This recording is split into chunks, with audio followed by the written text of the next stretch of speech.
Peter, Paul, Paul, Peter, Peter, Paul, Paul, Peter, Petrine, Pauline, Pauline, Petrine, Christline.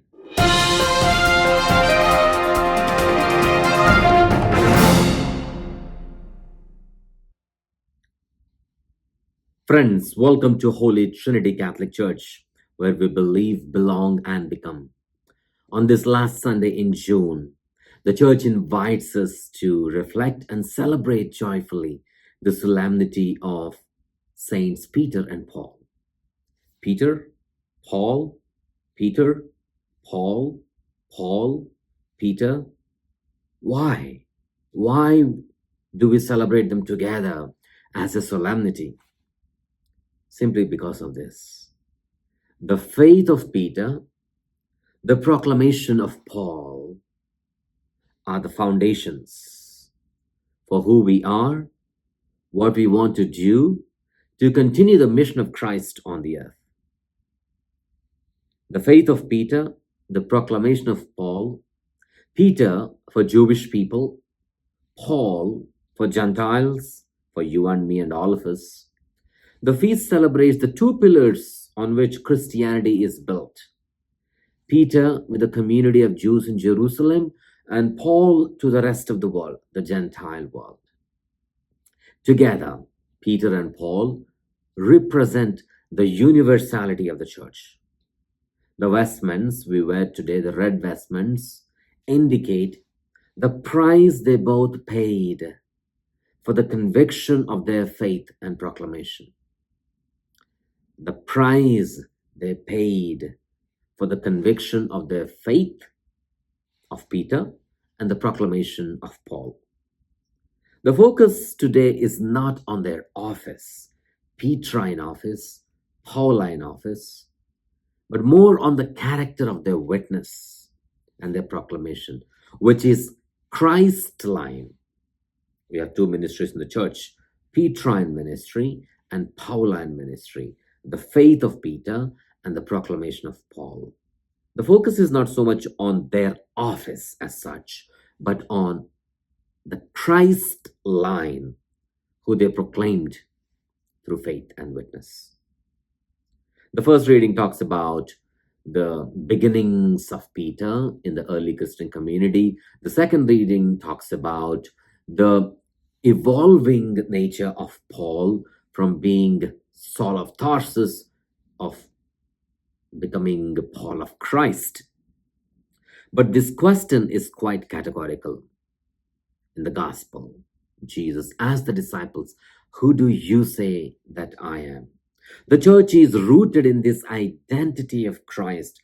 His followers from every race, tongue, language, culture, country, nationality, we struggle with this culture. We struggle with this question.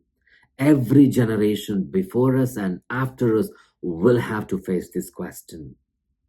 What draws us into this question is not the commonality of a language or a culture or a tribe or a nation, but the common faith. This faith helps us to call Jesus as the Christ, the Son of the living God. The common faith.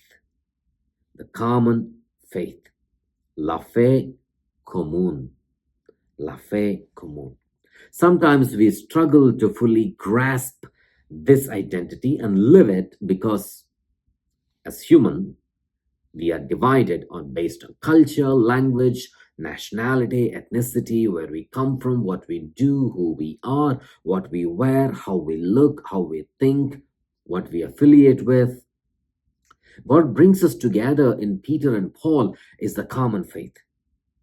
Because Christ is the same yesterday, today, and forever. But this question will keep coming back to us. As St. Paul would say, I've kept the faith. I fought the fight. I ran the race. I proclaim Christ. The church has been strengthened by the blood of martyrs. And the martyr is not only one who sheds one's blood for the faith, but also how God can take on those who are weak in faith and God can strengthen them.